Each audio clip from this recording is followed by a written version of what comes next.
Good morning, everyone, and welcome back to Empty Cloud Monastery. So today we again have with us Bhante Sumita, and my name is Bhante Sudaso. And today we'll be talking a bit about Vesak, since it's Vesak month. It's a good opportunity to talk about the significance of this particular holiday. So we can start by paying homage to the Buddha, and then we'll say a few words about what Vesak is and why it's important. Namo tassa bhagavato arahato samma sambuddhassa. Namo tassa bhagavato arahato samma sambuddhassa. Namo tassa bhagavato arahato samma sambuddhassa. Buddhang dhammang sanghang namasami. So, as mentioned, we'll be talking a bit about Vesak. So, the Vesak is traditionally the day when we celebrate the birth of the Buddha, the day the Buddha attained awakening, and also the day that the Buddha passed into parinibbana. So maybe Bhante Sumita, would you like to start by saying a few words about Vesak? Vesak is the most important day in the Buddhist calendar because it marks the most important days of the Buddha's life, his birth, his enlightenment, and the passing away took place on this very same full moon day. Vesak is a Sinhala word, and Vesakha is the Pali word, and Vaishakha is the Sanskrit word. And in many Indian languages, we also have Vaishak, Vesak, Vaishak, and in so many ways, somehow it is all celebrated with the same fashion in the Buddhist world. So it is also, uh, uh, I think, declared holiday by even the UNO. So it's very important for all the Buddhist people. And it marks significant in many different ways. For example, Prince Siddhartha, when he was born under a tree, very important to remember that he was born under a tree in the nature, in the Lumbini Sala Grove. And it is said when he was born, he started walking 7 steps, and the Mother Earth accepted, welcome this wonderful Bodhisattva with lotus flowers. So he walked 7 steps, and at the end of it, he said, Aggo hamasmi lokasa, jetho hamasmi lokasa, setho hamasmi lokasa, ayamangtima jati nathidani punabhava. Aggo hamasmi lokasa, I am the chief in the world. And Jeto hamasmi lokasa and Seto hamasmi lokasa. I'm supreme and there is no equal to me. And ayam antima jati nathidani punabhavo. This is my last birth, no more rebirth for me. So that means when the Bodhisattva is born, he already knows that this is his last birth. And that was again a full moon day, a Vesak full moon day in the month of May. And then again, when he attained the enlightenment under the Bodhi tree in Buddha Gaya, he uttered an utterance. So that the first utterance was this Aggo Hamasmi. The second utterance is immediately after the fulfillment of his eons of paramita. He said, Aneka jati sangsarang, sandha visang anibvisang, Gahakarakang gave santo dukkha jati punat punang. Gahakaraka dithosi punagehang nakahasi sabbate phasuka bhagga gahakutang visankhara gatang chittam tanhanang khayamajjaga. The Buddha said, I have been searching for the creator of this world, creator of my own world. I have been searching him for a long, long, long time. And this guy has been playing hide and seek game with me. I couldn't find him. He was always hiding. I couldn't find him. So finally I found this is the tanha, the craving, the attachment, the grasping, and this is why all of us are creating our own world. So finally, I found him, and then I have shattered the very foundation, completely demolished the very foundation of this building. So now the Tanha cannot create any more world for me. I have shattered the rafters and everything of the building. So no more building for me, no more birth for me, no more rebirth for me. And this is the second utterance of the Buddha. Again under the Bodhi tree, again in the nature, again under a tree. And then finally another full moon day, Vesak full moon day, that was 45 years after Buddhahood, working diligently day and night for the benefit of the many, sleeping only 2 hours a day, the Buddha passed away. He decided to pass away, and under again Sala tree in Kusinara. So in that part of India, we can still see those Sala trees, and they are also very special. So under these Sala trees, the Buddha passed away. Immediately before his passing away, he uh, uttered the third utterance, and he said, Andadani bhikkhave amantayami vo vayadhamma sankhara appamadena sampadetha. Monks, I am addressing you for the last time, and work diligently. Don't be late. This is a very important opportunity that you have as human beings. This is a great opportunity that you have the Dhamma with you. So keep practicing, work hard, work diligently, and achieve your final goal, supreme bliss of Nibbana. That was the final words of the Buddha. So now we are all celebrating the Buddha's birthday and enlightenment and the passing away. And then we also need to remember why we should do that, why we do that. Not like all those celebrations, if we don't take the real true meaning of it, it wouldn't make much of a sense.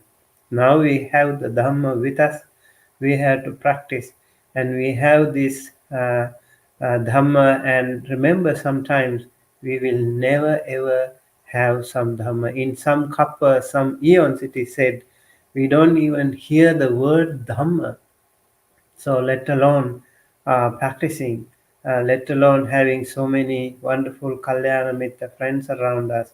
So it will be hard for us to practice without having that resources.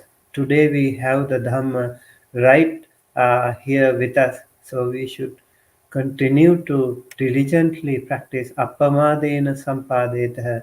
Don't be late, work hard, achieve the goal. So we should have some goal in us at least to achieve Sotapanna during this life. Yeah, so the Vesak then, again, is the most important holiday in the Buddhist calendar because without Vesak, there wouldn't be any Buddhism in the first place. There wouldn't be the rest of what we do. So Vesak is a time to bring up a sense of deep appreciation for the Buddha. and also a time to recognize that we have the exact same potential within ourselves. So this is one of the most important things to remember. So when recollecting the Buddha, it's important to remember that the Buddha is not essentially different from us.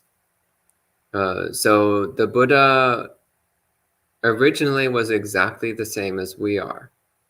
There wasn't something unique and special which made it possible for him to attain awakening. But rather, he used to be a completely ordinary sentient being, just like everybody else. And it was through his own diligent ongoing practice that he was able to attain the highest perfection of wisdom and compassion.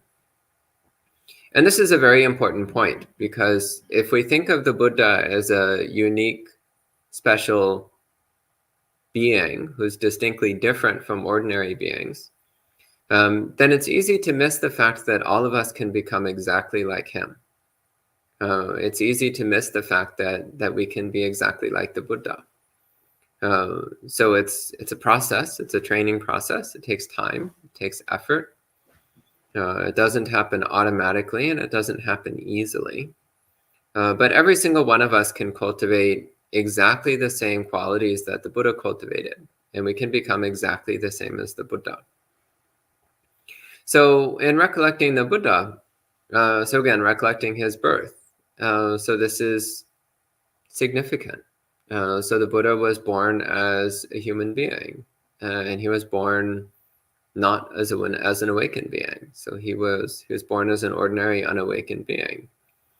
Somebody who had many lifetimes of spiritual development already cultivated. But still, he was born as an ordinary unawakened being. And then through diligent practice, he was eventually able to attain awakening. And so this is actually one of the really important elements of the Buddha's story.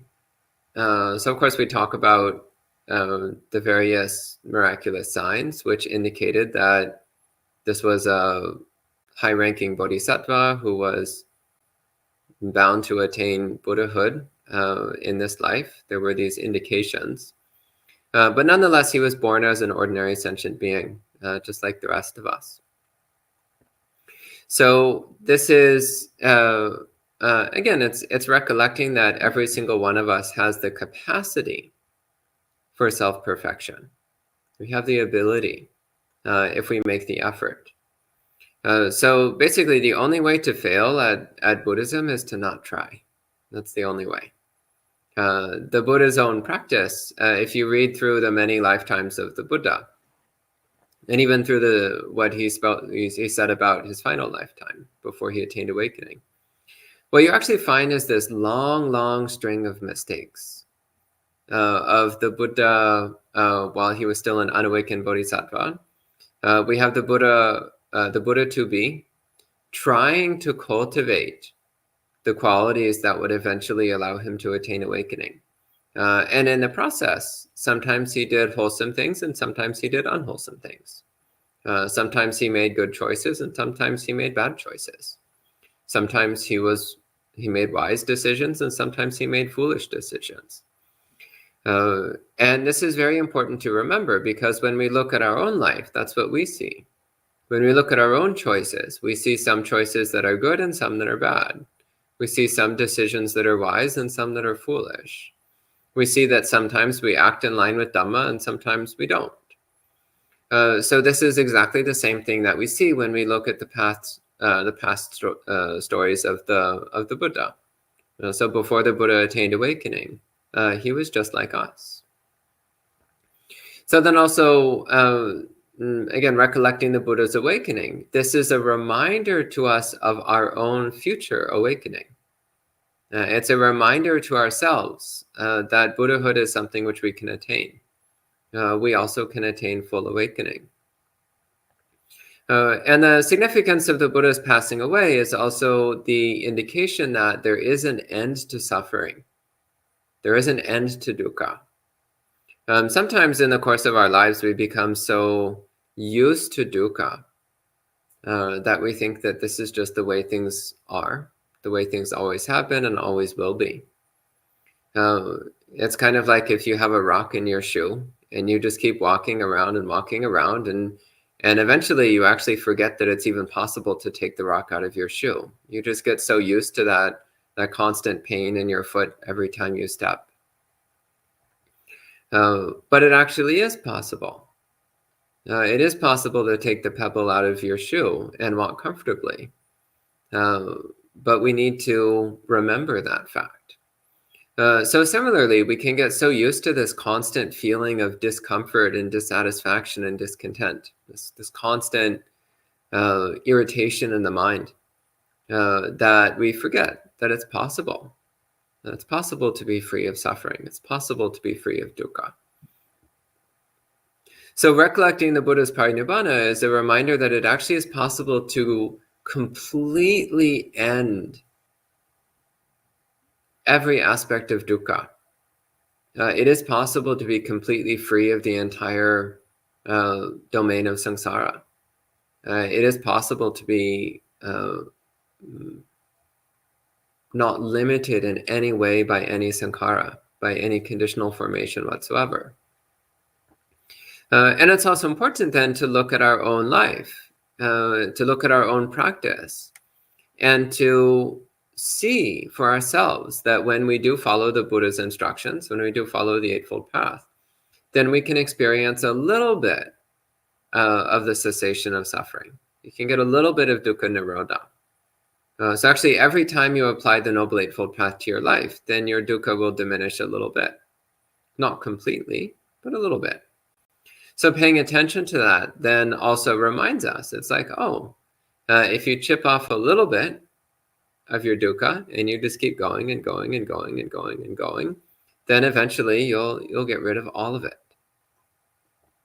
Like one of the similes that the Buddha uses, and he's using this simile for a different purpose, but it's a good simile.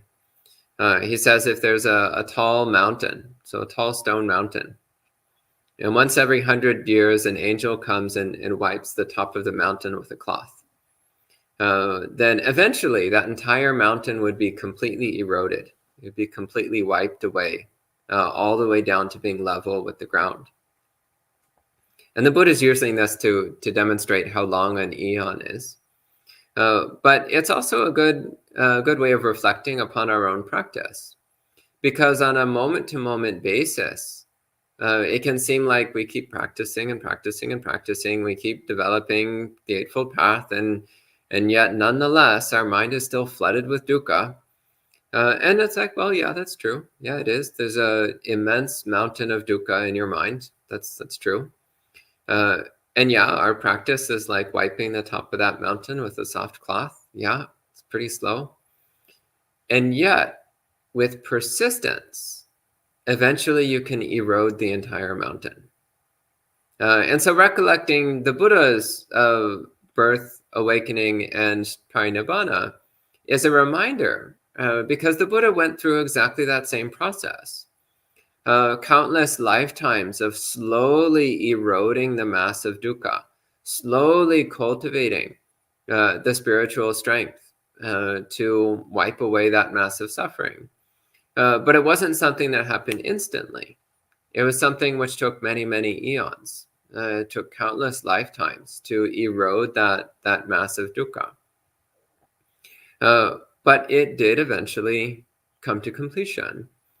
So it's the same with our own practice.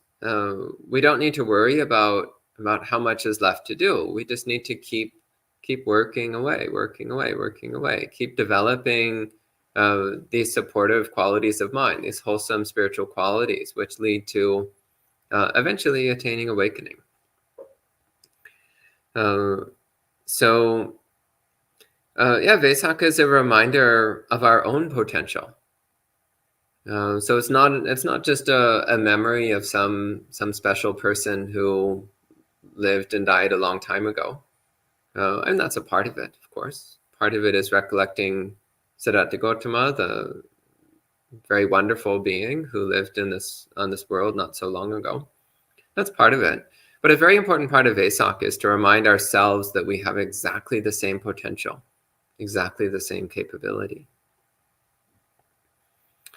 So those are a few thoughts for me on the subject of Vesak. Do you have anything else you want to say on the subject? Uh, I remember when I visited Lumbini and Buddha Gaya and also Kusinara and all the other Buddhist places in India. I felt that amazing presence of the Buddha. Those beautiful lands, those holy lands, were graced by the Buddha's feet. So it's amazing to feel. And in Mahaparinibbana Sutta, Buddha also mentioned that we need to go see those places, especially those four places where he was born and attained enlightenment, and also the place where he preached the first sermon, that is Saranath Varanasi Nikadaya, and also the place where he attained Parinibbana the last time in Kusinara. In Lumbini, there is an inscription written in Brahmi script. It is said, "Hida Buddha Jate Sakya Muni." So that's a very important, actually, revelation. 200 years after the Buddha's passing away, King Ashoka did this Ashokan inscriptions everywhere and rock pillars. Those are very important evidences. Hida Buddha Jate Sakya Muni means here the Buddha Shakyamuni was born. So even the UNO declared that it is the place where Buddha historically born. And so Buddha was a historical man, a human being, which is very important to all of us. And how Buddha became such an extraordinary human being. And also he was able to preach the Dhamma to rescue many of us from the samsara. And these are also very valid information that we all humans have to treasure our humanity, which is very important. Only a human being can attain the Samma Sambuddha, not a Deva, not a Brahma. Only human beings. So humanity is very important. Human world, human realm is so important, so precious. Only a human being can become a Pacheka Buddha, not a Brahma, not a Deva. So, and also all human beings have the potential to become a Buddha, have the potential to become a Pacheka Buddha or an Arahanta. So all of us, we have that Buddha nature within us. If we choose to become a Buddha, we can go ahead and do that. So that again is a very important reminder that we are all, in a way, uh, we have that potential, that Buddha nature within us. We all can become, attain that achievement, just like the Buddha. And when we celebrate the Vesak, I think we need to think of these things, and we need to inculcate those powerful Buddha qualities and think what we want to do in our life. Rather, apart from our education, career goals, and all the other things, we also need to have some spiritual goal within us. Otherwise, this life will be just, 100 or less than that, and we won't be able to achieve much if we don't have good something. Like in Chatur Maharajika world, one day there is 50 human years. So in fact, we are living just less than 2 days in Chatur Maharajika world, and most of us, I think, have already finished the first day. So we have only one more day left. Remember, in that one day also, only half day will be okay, and the other half day we will be like a vegetable. So we won't be able to do much. Remember, all our quarrels, all our fightings, all our ego, everything, all these mundane achievements will come to nothing. When we are supposed to go, we have to leave everything behind. Only thing we will carry is all those sankharas, all those karma, good and bad karma. That will be the only thing that we can carry with us. And so make a goal, try to at least achieve something close to the Sotapanna. That will be the only way where we can go attain the Nibbana. I think we all have to think of it very seriously. When we think of this, actually, I have noticed um, but this is also in Sri Lanka, for example, when somebody passes away, we always say Niwang Suva Labeva. That means may he attain Nibbana. So everyone tries to think that oh Nibbana is just something like after the death, you know. Nibbana is something that we attain within when we are alive. That is very important also in Buddhism. We don't attain Nibbana after death, right? It's not post mortem something. It is within this life we have to attain. So we all have to think, we have the potential, we have to try. And some even think, oh, that is so far away from me. It's not my cup of tea. So I have to wait. I have to wait. So for how long are you going to wait? We have been waiting and waiting and waiting in the samsara for so long, still trying to wait. And this is where we have to again wake up from this slumber, and we have to do something to awaken ourselves, enlighten ourselves, and open our eyes. And that is the only way to grasp the teaching of the Buddha. Somewhere, if you want to follow the Buddha's teaching, we need to think of that paticca samuppada. Evametassa kevalassa dukkakandassa samudayo hoti. This is how this whole mass of suffering appears. With the avijja it starts, ignorance, and it goes on accumulating so many other upadana, tanha, all these things happening, and we create karma, and then we are born again and again and again and never stopping. So, and we have to somewhere think, evametas kevalasa dukkha kandasa nirodho hoti. This is how this whole mass of suffering has to be ended. So, thinking that we think of this, take this spirit of the Vesak in a more positive way, more meaningful way, so that our sansaric life can be more fruitful. Great, thank you, Bante. That was beautiful. So I think we've said enough on the topic of Vesak for this morning. And if you're near Empty Cloud Monastery, you're welcome to come and join us. We'll be having our own Vesak celebration day this Sunday, so May 8th. And if you're in the area, you're welcome to come and drop by and participate.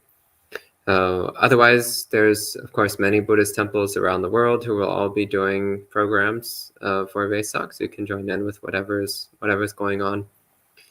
So again, always reminding yourself of these three very important events in the Buddha's life, and also reminding yourself of these two aspects of the Buddha, so the mundane and the transcendent. If we emphasize only the mundane, if we just think of the Buddha only as a human being, then we actually forget what an incredible achievement it is to attain awakening. We forget that awakening means that one has transcended the world entirely. One is no longer obstructed or limited by any worldly thing. But if we emphasize only the transcendent, if we just think of the Buddha as some divine being, completely different from ourselves, then we miss out on the humanity of the Buddha, as Bhante Sumita was saying. And we miss out on the intimate connection that we have. One reflection that I always find really helpful is remembering that at some point, the Buddha was exactly like me. At some point in all his many lives before becoming awakened, at some point he was exactly the same as I am right now. Which means that if he got from here to awakening, so can I. If he went from a mundane being just like me to becoming completely transcendent, then I can do the same.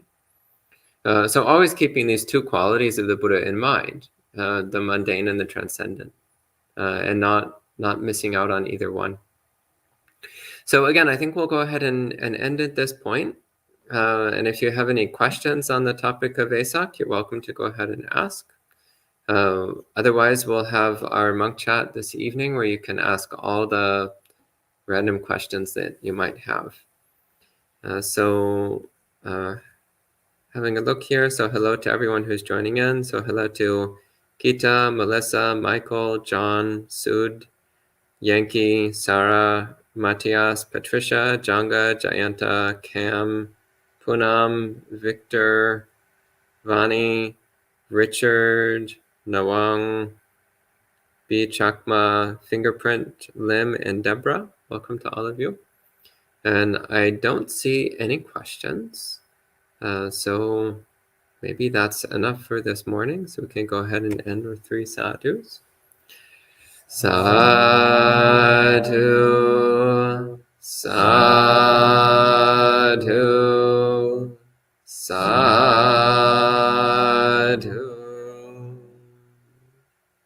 So we'll see you this evening for monk chat and possibly on Sunday for our Vesak celebration.